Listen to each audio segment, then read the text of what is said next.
Oke, bismillahirrahmanirrahim. Assalamualaikum warahmatullahi wabarakatuh.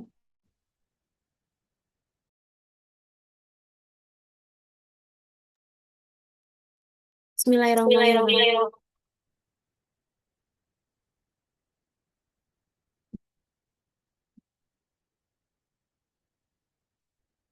Ya, bismillahirrahmanirrahim. Assalamualaikum warahmatullahi wabarakatuh. Sebelumnya izin perkenalkan, saya Zenobia Aurelievi Syahira dari kelas 5C dengan NIM 12320808037 akan mempresentasikan hasil analisis jurnal yang telah saya analisis. Yang pertama itu ada judul artikel, penulis, dan nama jurnal. Di jurnal pertama itu berjudul Developing and Playing Chemistry Games to Learn About Elements, Compounds, and the Periodic Table, Elemental Periodica, Compositica, and Group oleh Eilman Bayer, Journal of Chemical Education. Yang kedua, jurnal kedua itu ada Chemical Battleship Discovering and Learning the Periodic Table Playing a Didactic and Strategic Board Game oleh Joss dan kawan-kawan, Journal of Chemical Education. Jurnal ketiga itu berjudul ChemMed, a Card Game to Introduce and Explore the Periodic Table oleh Vicens dan kawan-kawan, Journal of Chemical Education. Permasalahan pokok pada artikel di ketiga jurnal ini sama, membahas pembelajaran kimia itu sering dianggap sulit dan membosankan oleh siswa karena metode tradisional yang kurang menarik sehingga siswa kesulitan memahami materi-materi kimia terkhususnya pada unsur-unsur kimia dan juga sistem tabel periodik. Slide selanjutnya itu ada pentingnya permasalahan untuk diteliti. Nah, di jurnal pertama ini, unsur dan senyawa adalah fondasi utama kimia. Jika konsep dasar itu tidak dipahami siswa, akan mengalami kesulitan pada materi-materi berikutnya. Terus untuk di jurnal kedua dan jurnal ketiga ini sama-sama membahas tentang tabel periodik. Nah, tabel periodik ini eh, adalah materi yang paling penting karena pemahaman yang lemah akan berdampak pada kemampuan analisis siswa untuk melanjutkan di materi-materi berikutnya. Terus ada rumusan masalah atau tujuan penelitian. Nah, di jurnal pertama itu mengembangkan tiga permainan kimia seperti elemental periodika, komplika, and grupika. Menguji apakah permainan ini efektif meningkatkan pemahaman unsur, senyawa, dan kelompok dalam tabel periodik, menilai respons siswa dan guru terhadap implementasi permainan. Lalu di jurnal kedua itu mendesain permainan chemical battleship untuk mempermudah siswa memahami tabel periodik melalui strategi dan permainan, menganalisis efektivitas permainan dan meningkatkan kemampuan dan identifikasi unsur, golongan, dan simbolnya. Lalu di jurnal ketiga itu menciptakan permainan kartu Chemed untuk memperkenalkan tabel periodik secara interaktif, menganalisis peningkatan hasil belajar siswa setelah bermain, serta melihat respon motivasi mereka. Slide berikutnya ada kerangka teoritik. Nah, jurnal pertama itu berbasis teori konstruktivisme, active learning, dan student-centered learning. Jurnal kedua itu menggunakan teori gamification, social learning, and collaborative learning. Jurnal ketiga itu mengadopsi teori game-based learning dan cognitive engineering. Lalu di slide berikutnya ada subjek, metode, dan prosedur penelitiannya. Di jurnal pertama, subjeknya itu ada 250 siswa kelas 9 sampai 12 SMA dan 30 guru. Metodenya itu implementasi permainan di acara Chemistry Game Days. Prosedurnya itu penjelasan aturan, memainkan permainan, observasi, dan wawancara, serta feedbacknya. Lalu jurnal kedua itu subjeknya itu 150 siswa SD dan mahasiswa calon guru SD. Metodenya itu uji coba permainan dalam pembelajaran langsung. Prosedurnya itu penjelasan konsep dasar, bermain secara berkelompok, evaluasi hasil, lalu angket. Lalu di jurnal ketiga itu subjeknya itu 29 siswa SMA dan 14 mahasiswa teknik kimia. Metodenya itu pretest dan posttest dengan permainan Chemed. Prosedurnya itu pretest, penjelasan permainan, bermain berulang, posttest, lalu kuesioner.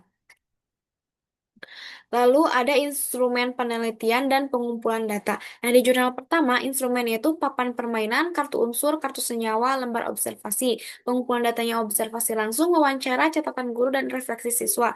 Lalu di jurnal kedua, instrumennya itu ada papan chemical battleship, kartu serangan, miniatur, alat laboratorium, lembar survei. Pengumpulan datanya itu observasi aktivitas siswa, hasil permainan, dan angket kepuasan. Di jurnal ketiganya itu, instrumen itu ada 117 kartu Chemed, kuis pre and post, serta angket motivasi. Pengumpulan datanya itu nilai tes, respon kualitatif siswa, dan catatan aktivitas saat bermain.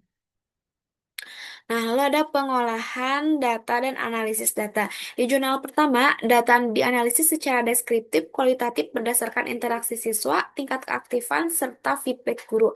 Fokus analisis pada perubahan perilaku dan antusiasme. Jurnal kedua menggunakan analisis campuran, ada kualitatif dan juga kuantitatif. Lalu di jurnal ketiga, analisis kuantitatif melalui perbandingan rata-rata pretest dan post-test, serta analisis kualitatif dan angket persepsi. Lalu ada temuan dan kesimpulan penelitian. Nah, di jurnal pertama, permainan kimia ini efektif membuat siswa lebih aktif, antusias, dan memudahkan pemahaman materi abstrak. Di jurnal kedua, Chemical Battleship ini tuh membantu siswa memahami tabel periodik sambil bermain. Jadi, siswa lebih mudah mengingat simbol unsur, sifat, dan letaknya. Motivasi belajarnya juga meningkat. Lalu di jurnal ketiga, Chemed meningkatkan pemahaman siswa secara signifikan baik itu dari nilai post-test ataupun pre-testnya naik. Siswa merasa belajar menjadi menyenangkan, tidak membosankan, dan lebih mudah mengingat unsur. Nah, lalu ada manfaat artikel untuk rencana penelitian. Di jurnal pertama, memberi inspirasi untuk membuat paket permainan edukatif kimia lokal yang mengintegrasikan konsep unsur dan senyawa. Jurnal kedua dapat dijadikan acuan untuk mengembangkan pembelajaran kimia berbasis gamifikasi kolaboratif yang sesuai untuk jenjang SD sampai SMA. Jurnal ketiga menginspirasi pengembangan game digital berbasis ChemMed untuk meningkatkan hasil belajar dan motivasi siswa dalam memahami tabel periodik. Nah, lalu didapat research gap-nya. Ada 3 jurnal pembanding. Yang pertama itu The Game as a Strategy of Learning Chemistry Among High School Students. Yang kedua itu Using a D Model to Develop and Evaluate Little Periodic Learning the Periodic Table of Elements. Yang ketiga itu Learns Misconception in Periodic Table and Analysis of Cognitive Skills Development. Nah, lalu didapat research gap-nya. Yang pertama itu 3 jurnal awal hanya menguji game pada aspek kognitif dan motivasi, belum menyentuh miskonsepsinya. Nah, dukungannya itu jurnal pembanding 3 menunjukkan bahwa miskonsepsi siswa terkait tabel periodik masih sangat tinggi, tetapi tidak satupun dari 3 jurnal awal meneliti apakah game bisa mengurangi miskonsepsi tersebut. Lalu belum ada penelitian yang menguji apakah game-game tersebut mampu mengurangi miskonsepsi siswa pada sistem periodik unsur. Lalu di gap kedua itu tidak ada jurnal awal yang mengembangkan game untuk konteks Indonesia. Jurnal pembanding 1 dan 2 adalah penelitian Indonesia, tetapi menggunakan game berbeda, tidak membandingkan dengan game internasional seperti Battleship atau Kemed, kurikulum dan karakter siswa Indonesia itu berbeda-beda. Jadi belum ada studi yang menguji apakah game kimia internasional ini efektif untuk siswa Indonesia. Terus ada di gap ketiga. Nah, gap yang ketiga ini, game yang dikembangkan di jurnal awal belum mengukur kemampuan multi representasi kimia. Jurnal pembanding B atau jurnal pembanding 2 itu menekankan representasi makroskopik, mikroskopik, dan juga simbolik. Jadi 3 jurnal awal ini tidak mengukur ini. Terus belum ada penelitian yang mengevaluasi apakah game tabel periodik meningkatkan kemampuan multi representasi kimia siswa. Lalu gap keempatnya, tidak ada penelitian yang membandingkan jenis game, kartu versus papan ataupun digital. 3 jurnal awal, game board battleship, game kartu kemet, game chemistry, beberapa jenis, tidak ada yang membandingkan jenis game mana yang paling efektif. Sehingga belum ada studi komparatif antara game kartu, game papan, dan game digital untuk tabel periodik.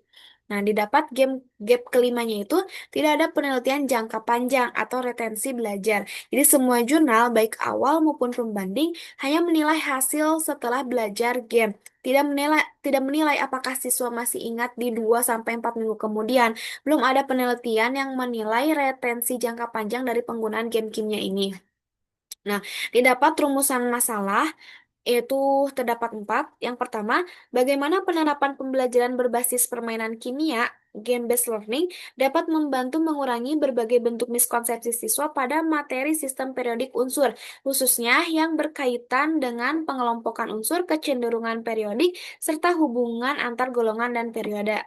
Nah, yang kedua itu sejauh mana penggunaan permainan kimia mampu meningkatkan penguasaan konsep siswa mengenai sistem periodik unsur dibandingkan dengan pendekatan pembelajaran konvensional yang biasa digunakan guru di kelas. Lalu yang ketiga, apakah permainan berbasis tabel periodik efektif dalam mereduksi miskonsepsi siswa terkait struktur dan sifat keperiodikan unsur setelah proses pembelajaran berlangsung? Lalu yang keempat, bagaimana tingkat pemahaman dan retensi jangka panjang siswa terhadap materi sistem periodik unsur setelah mengikuti pembelajaran berbasis permainan, khususnya setelah dilakukan pengukuran kembali pada rentang waktu 2 hingga 4 minggu setelah pembelajaran. Nah, lalu didapat judul untuk proposal penelitiannya, yaitu analisis efektivitas pembelajaran berbasis game terhadap peningkatan pemahaman konsep, mengurangi miskonsepsi, dan retensi belajar siswa SMA pada materi sistem periodik unsur. Mungkin cukup sekian yang dapat saya sampaikan. Terima kasih, kurang lebihnya mohon maaf. Wassalamualaikum warahmatullahi wabarakatuh.